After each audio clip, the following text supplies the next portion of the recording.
प्रिय विद्यार्थियों नमस्कार। मेरा नाम सनमीत कौर है। मैं आपको हिंदी पढ़ा रही हूँ। बच्चे, जैसे कि आपको पता है कि आपको लविंदर मैम हिंदी करवा रहे हैं, अभी भी वो भी करवाएंगे, लेकिन कुछ टॉपिक जो हैं वो मैं भी करवाऊँगी आपको। ठीक है, आप ज़रा ध्यान से समझना मैं क्या कहना चाह रही हूँ। आज 24 अप्रैल 2020 और दिन शुक्रवार है। बेटा, आज हम संज्ञा की परिभाषा करेंगे। ठीक है, संज्ञा की परिभाषा भेदों सहित करेंगे। संज्ञा किसे कहते हैं और इसके भेद क्या हैं। संज्ञा, आपको ये पेज दिखाई दे रहा है, ठीक है, अपनी स्क्रीन में, आपकी स्क्रीन पे आ रहा है। किसी व्यक्ति, वस्तु, स्थान, व्यक्ति किसी इंसान का नाम, किसी प्राणी का नाम, वस्तु किसी चीज़ का नाम, स्थान किसी जगह का नाम और किसी जाति में बहुत सी चीज़ें आ सकती हैं। बहुत सी, जैसे कुर्सी है, पशु है, पक्षी है, कोई जानवर है, ये सब जाति, हम इनको जाति में बांटेंगे। ठीक है, ये जाति, इनकी जाति होती है। भाव, हम फीलिंग्स, जैसे हंसना, ठीक है, मिठास, जब हम कोई चीज़ खाते हैं हमें मीठी लगती है, हमारे मन में उसके भाव आते हैं। खट्टा, ईमानदारी, हर इंसान के अंदर एक ईमानदारी है। ठीक है, ईमानदारी हमारे अंदर के भाव है। और लालच, बुराई, ये सब क्या है, भाव है। तो संज्ञा किसे कहती हैं? किसी व्यक्ति, वस्तु, स्थान तथा किसी जाति या भाव का बोध कराने वाले शब्द को संज्ञा कहती हैं। ठीक है, उदाहरण मोहन, दिल्ली, कलम, खट्टा आदि। ये हमारी संज्ञा की परिभाषा है। 7वीं कक्षा के विद्यार्थियों, आपको ये वीडियो मैं सेंड करूँगी, आपने इसको ध्यान से सुनना है, समझना है कि संज्ञा किसे कहती है। ठीक है, और अब मैं आपको एक साधारण सी भाषा में संज्ञा समझाना चाहूँगी कि दुनिया में हमें जो कुछ भी दिखाई देता है, दुनिया में हमें सब कुछ दिखाई दे रहा है। ठीक है, ऐसा कुछ नहीं है जो हमें दुनिया में दिखाई नहीं देता। आपको ऊपर पंखा दिखाई दे रहा है, आप बैठे हो, बेड है, चेयर है, कुछ भी जहाँ पे भी बैठे हो आप, ठीक है, बटन है, हमारे बाल हैं, हमारे नाखून हैं, बटन लगे होते हैं, स्विच होती हैं, ये सब दुनिया में हर एक चीज़ का नाम होता है। बिना नाम के कोई चीज़ नहीं होती ना, बिना नाम के कोई चीज़। दुनिया में, संसार में हर एक चीज़ का नाम है, तो जिसका नाम होता है उसको हम संज्ञा कहते हैं। आपको इंग्लिश में करवाया जाता है ना, naming words are called noun, साधारण सी भाषा में, कि जिस चीज़ का नाम है वो नाम उसकी संज्ञा है। ठीक है, उसको संज्ञा कहते हैं। मेरा नाम सनमीत है, संज्ञा है। 7वीं संज्ञा है, आपकी क्लास का नाम है ना 7वीं, 7th, तो वो संज्ञा है।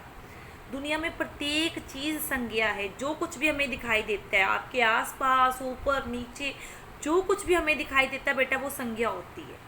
ठीक है, इसको हम इसके तीन भागों में इसको बांटेंगे। 3 भेद है इसके। पहला है व्यक्तिवाचक संज्ञा, दूसरा है जातिवाचक संज्ञा, तीसरा है भाववाचक संज्ञा। ठीक है, व्यक्तिवाचक संज्ञा किसे कहती हैं? जिन शब्दों से किसी व्यक्ति या स्थान का बोध होता है। किसी भी, अगर हमें किसी व्यक्ति का नाम पता हो, पूरा नाम पता हो, अब जैसे आपको पता है कि मुझे वो मैम, आपके मम्मा पूछेंगे कि आपको कौन से मैम हिंदी पढ़ाते हैं, आप बोलोगे, आपको वो बोलेंगे कि आपको हिंदी कौन पढ़ाते हैं, आप बोलोगे मुझे मैम पढ़ाते हैं।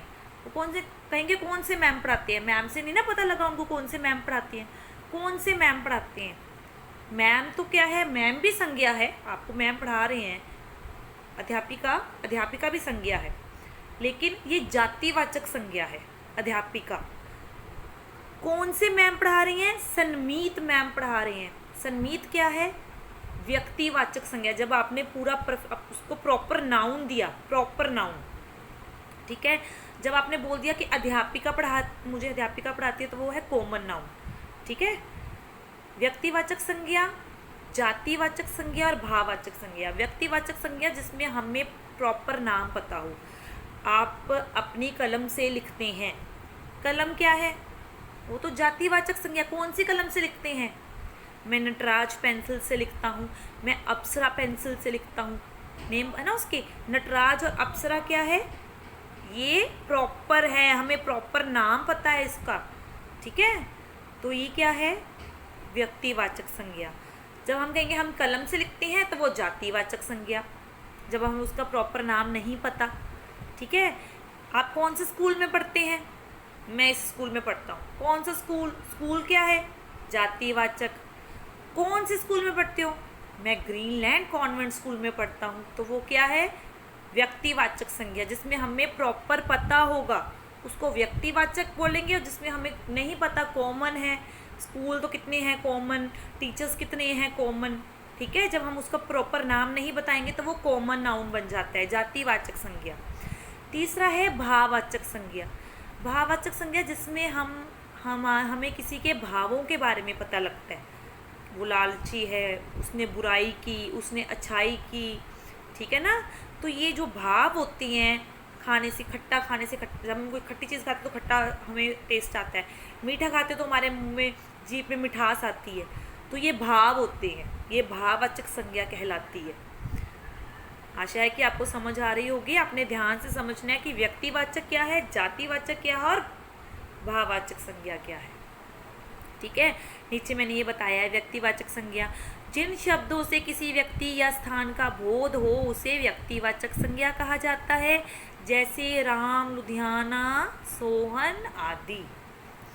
जातिवाचक संज्ञा जिन शब्दों से किसी जाति का बोध हो उसे जातिवाचक संज्ञा कहा जाता है, जैसे कुत्ता, बिल्ली, कुर्सी, पुस्तक आदि। अब कुत्ते तो कितने सारे हैं, है ना, घर में रखा होता है, उसका नेम रखा होता है, हमें पक्का पता। अब मेरे पास 4 कुत्ते हैं, कैसे पता लगेगा, मैं आपको स्टोरी सुनाऊंगी, मेरे पास 4 कुत्ते हैं, नहीं पता लगेगा ना 4। जब अलग अलग नाम पता होगा उनका तो पता होगा कि हाँ ये प्रॉपर, ये व्यक्तिवाचक संज्ञा है। जिसके नाम नहीं होते, जो एक जैसे होती हैं, मेरे पास कितनी सारी कुर्सियाँ हैं, जातिवाचक संज्ञा, ठीक है, समझ आई। जैसे चेयर्स के भी कौन ब्रांड होते हैं कि कौन सी चेयर है ये, ठीक है। उसके बाद भाववाचक संज्ञा जिन शब्दों से किसी भाव का बोध हो, मैंने आपको बताया कि जिससे हमें पता लगे कि इसके अंदर क्या भाव है, हमारे अंदर कौन से भाव आ रहे हैं, उसे भाववाचक संज्ञा कहा जाता है, जैसे मिठास, ईमानदारी, लालच आदि। आशा है कि आपको मैंने जो पढ़ाया, संज्ञा की परिभाषा और उसके भेद आपको समझ आए होंगे। आपने इसको अच्छे से समझना है, नहीं समझ आएगा तो आप कॉल करके मुझसे पूछ सकते हैं, ठीक है बेटा। मेरा नंबर है 9780, प्लीज़ नोट डाउन कर लो, 978028909289 28909। सनमीत मैम आपको हिंदी पढ़ाऊंगी मैं 7th क्लास के बच्चों को। ये जो है आपका ग्रामर का वर्क है। 7th क्लास में बच्चे व्याकरण की नोटबुक नहीं लगानी है, बुक का काम ही आपने कॉपी में करना है। जो ग्रामर का काम है, व्याकरण का काम है, वो आप अपनी प्रैक्टिस की नोटबुक पे करोगे, ठीक है। प्रैक्टिस की नोटबुक पे करना है। कल मुझसे बच्चे पूछ रहे थे कि मैम अनुच्छेद हैं, पत्र है, वो सब अपने प्रैक्टिस की नोटबुक पे करना है, आपने फेयर नोटबुक पे नहीं करना, ठीक है। ग्रामर का काम 7वीं कक्षा के विद्यार्थी नहीं करते फेयर कॉपी में, प्रैक्टिस नोटबुक पे अच्छे से लिखना है और मुझे सेंड करना है। मैं चेक करूँगी, आपको मैंने अपना नंबर बताया है, आप मुझे अपना कार्य सेंड करोगे, क्लियर। उसके बाद बेटा ये वर्कशीट है, वर्कशीट कार्यपत्रिका, ठीक है, संज्ञा की मैंने बनाई, जो मैंने आपको अभी समझाया। संज्ञा शब्द छांटो, आपने इस पर गोला लगाओ या रेखांकित करो, अंडरलाइन करो, ये आपने करके मुझे खुद भेजना है, अच्छी अच्छी हैंड राइटिंग में। गंदी हैंड राइटिंग वाला कार्य मैं चेक नहीं करती, ठीक है। सुंदर सुंदर काम करके मुझे भेजना है। किसी को कोई डाउट है, कोई प्रॉब्लम है, वो मुझसे पूछना है। और आपका हिंदी का पीरियड बेटा, आप न्यू टाइम टेबल जो आपके आया है, मैं आपको बता देना चाहती हूँ कि थर्सडे, फ्राइडे और सैटरडे को आपकी क्लास होगी, वीरवार, शुक्रवार, शनिवार। वीरवार को हम ऑनलाइन क्लास लेंगे। जब मैं ऑनलाइन क्लास मैंने कल भी ली थी आपकी बेटा 7th क्लास के बच्चे, आपने अपना माइक म्यूट करके रखना है बेटे। आप माइक अनम्यूट कर देते हो ना तो सभी की आवाज़ें आती हैं, मेरी आवाज़ किसी को सुनाई नहीं देती। तो प्लीज़ सब बच्चे अपना माइक म्यूट करके रखेंगे। थर्सडे को मैं आपकी क्लास लूँगी, ठीक है। टीम ऐप में आपने डाउनलोड किया होगा, उम्मीद है मुझे, वो आपने अच्छे से करके रखना है।